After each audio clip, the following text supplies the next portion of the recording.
Over the past few years, Kenya's infrastructure expansion has seen mega projects running. While such mega plans are intended to spur development, they have continued to generate greater inequality through massive displacement of populations, intensifying vulnerability. The missing link has been the disregard of community needs and aspirations, propagated by their exclusion from participation in the design and delivery mechanisms of the mega missions, ostensibly due to communities' low capacity in planning. In a lot of the practitioners, social planning is still not well understood. It's put on the backyard or parked in the backyard, so to say. The idea of right to the city collapses. Because it has collapsed, what we have mainly are rebel cities. And with the rebel cities, then you see mobile vendors on the CBD, the people's settlement flourishing, matatu culture flourishing. A possible intervention to remedy such resistance is to plan with the communities, support their needs and interests in all their affairs through social planning. Across the globe, various models have been adopted, such as the Symbiocity model of social planning, which focuses on visioning and prioritization, including forecasting and backcasting with the community as a key stakeholder. Locally, working towards sustainable urbanization and development, Civil Society Urban Development Platform (Csudp) is embracing the concept of social planning while placing the community at the heart of every development and giving players a chance to engage, bargain, and negotiate over planned development initiatives. The city is indeed a city of people before it becomes a city of other infrastructure. And we actually look at the right to the city way beyond just the element of meeting the rights, but about communities being able to participate in decisions that affect them and also shape the form of services that are delivered back to the citizenry. In 2016, through the support of the Embassy of Sweden in Nairobi, Civil Society Urban Development Platform (Csudp) and its partners Pamoja Trust and the Center for Urban Research and Innovation at the University of Nairobi began a discourse around people-centric approach to planning while using an innovative concept dubbed Adaptive Settlement Planning Model (ASPM). It is critical that we all speak the same thing, we understand our roles and support communities to achieve better living spaces and address existing problems within our localities. The collaboration acknowledges that when bringing communities fully on board and planning with them, there is need to embrace adaptations which include governance, planning, community, climate, institutional, and training adaptations. The model has three components within its adaptability. Some of the benefits of ASPM include the recognition and strengthening of the community's capacities in planning their own development. Secondly, the utilization of the generated data and plans by communities to negotiate for the integration of their priorities in the planning and access to resources, rights, services, while making sure that the related conflicts are resolved. There is also the appreciation, engagement, and promotion of climate-smart interventions by the communities and other stakeholders. We have also seen the security of tenure being promoted through ASPM. And finally, the active participation by the communities in the planning processes have promoted ownership, which has strengthened the sustainability of the development initiatives.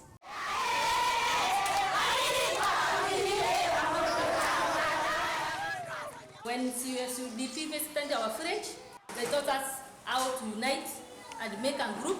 We had a very tight education. This was our blackboard. My teacher taught me how to keep a record. The other one taught me how the little I can save. Not to wait until when I have a huge amount of money. When we came together, we decided on saving 100 per month. So we started at the banking. When you take 100 shillings, you brought it with the interest of 10%. And we have seen it improving in even our bombers. When we get taught, we're trying to start a business. We're trying to make briquettes. So they decided to help us with solar panel. For us to save that little money, which we buy paraffin with it. Then they brought us some jikos, and a very special jiko, because it saves makara. So we are much happy. The experiences, lessons and benefits from the interventions of the adaptive settlement planning model have attracted the interests of various local and international stakeholders in development, academia and practice. Internationally, a partnership has been established between Swedish Environment Protection Agency SEPA and CSUDP since 2018 through its capacity building program on strengthening institutions for sustainable climate, urbanization and development. The program focuses more on data collection, governance and climate change promotion. And gather as much information as possible in order to facilitate meaningful stakeholder engagement practices, because on that base of knowledge you can actually design strategies and actions and activities to this end. The more you include, the better result you see. And this is also in terms of sustainability. But you can't stop there, because you have to use the data for decision making. The participation of CSUDP in this global learning and exchange platform is aimed at stimulating the benefits of social planning and influencing the infusion of social planning in community development, practice, and academia, while promoting sustainable climate, urbanization, and development. It shouldn't just be the government that develops policy. It should definitely be others, actors as well. And therefore, I think I really appreciate the work that CSUDP do here, and I think it's really, I think that is a strength in itself.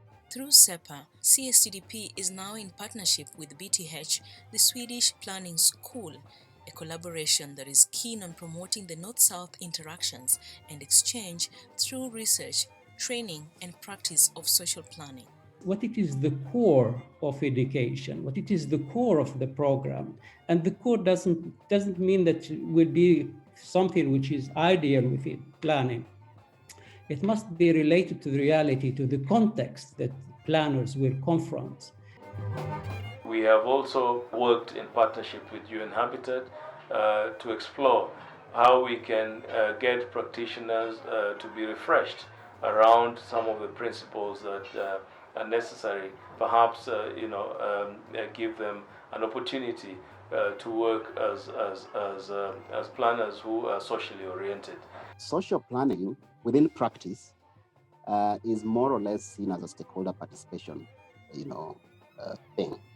As such, it's taken very lightly, with very little thoughts going into this.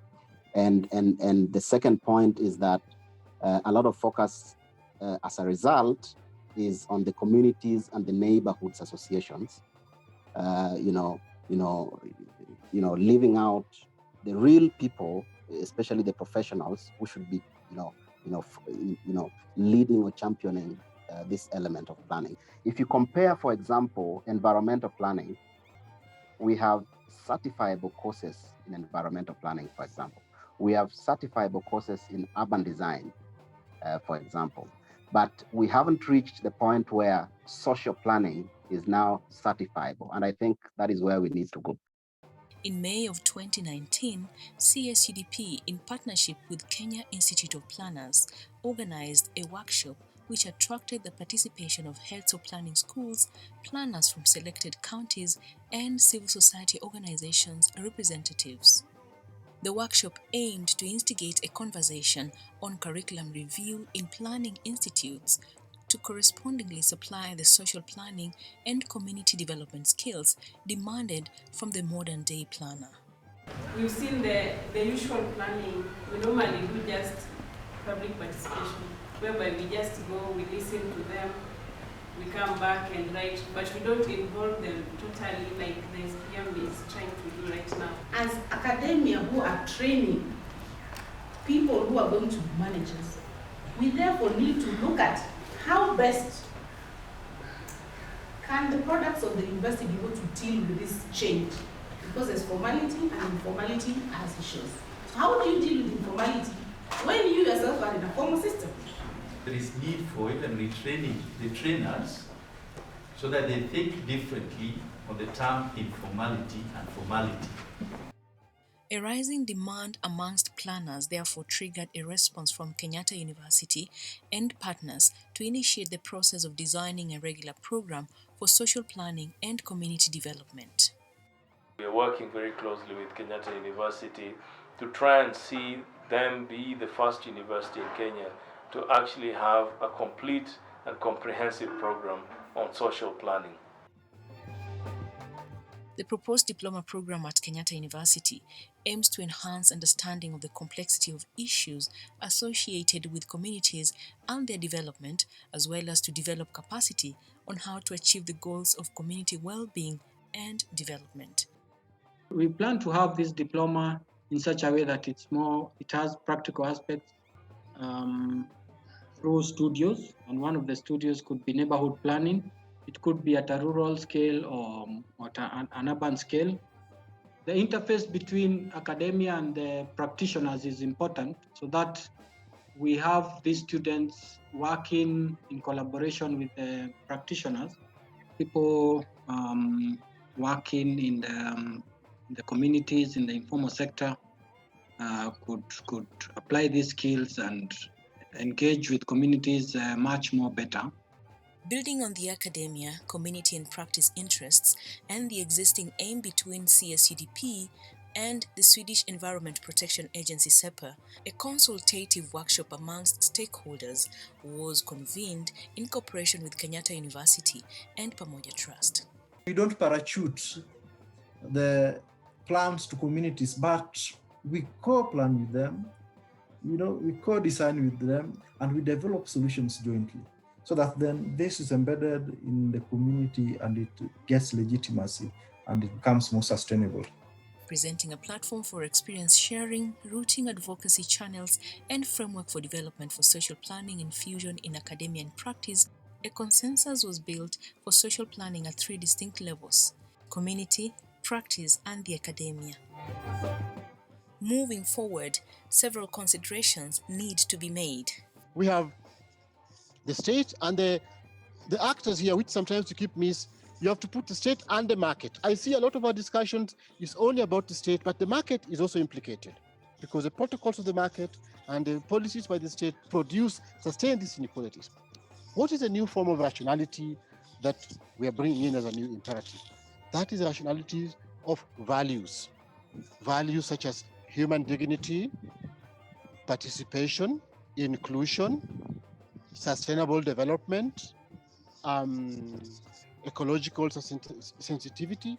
We should integrate social planning as a critical aspect of the planning process, because we are supposed to create plans from the lowest level, from the neighborhood to the ward to the sub-county.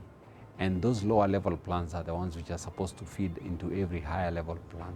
Effective social planning processes that promote integration and collaboration and which support appropriate responses to local issues, challenges and opportunities remain essential in the pursuit of vibrant, progressive and sustainable development.